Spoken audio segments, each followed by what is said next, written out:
Mboé. Dans la jungle, terrible jungle, le lion est fatigué. Fatigué. Le lion est fatigué d'être président, d'avoir à gérer tous les jours les conflits entre les animaux. Conflits de terrain, conflits d'intérêts, défendre leurs ressources face aux chasseurs, aux envahisseurs. Non, le lion est fatigué. À peine il finit son mandat qu'il ne veut plus briguer un énième. Il réfléchit et se dit, au lieu d'organiser des élections dont certains ne verront pas leur nom sur les listes électorales, dont certains auront 10 cartes d'électeurs et d'aucuns aucune, et qu'à la fin les résultats soient contestés, donnant lieu à des violences en série, c'est mieux d'organiser un concours à l'issue duquel le vainqueur deviendra son successeur.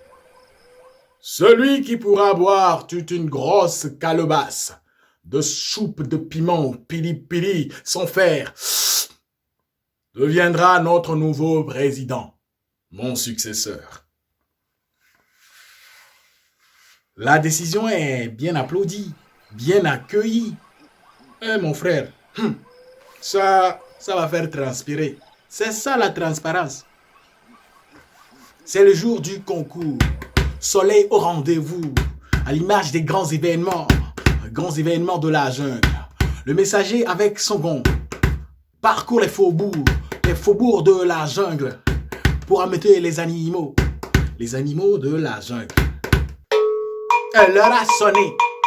L'heure au cours de laquelle les candidats vont se défier autour de la grosse calebasse pour désigner notre nouveau président. Aujourd'hui est un grand jour. Que les mânes de nos ancêtres nous accompagnent.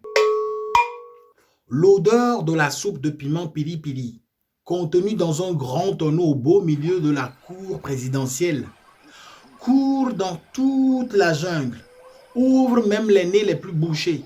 Les animaux s'invitent. Parmi eux, les prétendants, les concurrents, les plus audacieux, les plus courageux, les plus malicieux. Ils se cognent, se bousculent, se marchent dessus. Le lièvre ne leur arrive pas à la cheville.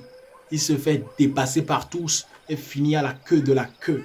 Un à un, les animaux avancent vers le milieu de la cour présidentielle, saisissent la grosse calebasse, la remplissent de soupe de piment pili-pili et commencent à la boire.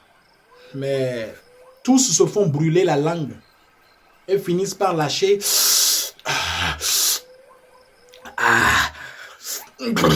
Finalement, c'est le tour du lièvre. Avec ses longues antennes, il s'amène, saisit la grosse calebasse, la remplit de soupe de piment pili-pili et commence à boire. Mais quand le lièvre sent que le piment commence à lui titiller la langue, il ouvre la bouche. L'éléphant a bu la soupe de piment et a fait... Le tigre a bu la soupe de piment et a fait... La panthère a bu la soupe de piment et a fait... Et ainsi de suite. Le lièvre vide toute la grosse calebasse remplie de soupe de piment pili-pili en nommant un à un tous ses concurrents.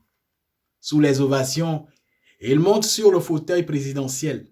Sa toute première décision, c'est l'érection. Érection d'un ministère de la ruse. Deuxième décision, ça tourne autour de ses concurrents. Non, rassurez-vous, il ne les a pas enfermés, ni poussés en exil. Il les a plutôt rassemblés dans son gouvernement. Troisième décision, le lièvre s'est attribué tous les plus hauts titres et hauts rangs. C'est ainsi qu'il se nomme empereur maréchal. Quatrième décision, le lièvre change la République en royaume avec un pouvoir à vie. Ses partisans lui ont créé un hymne.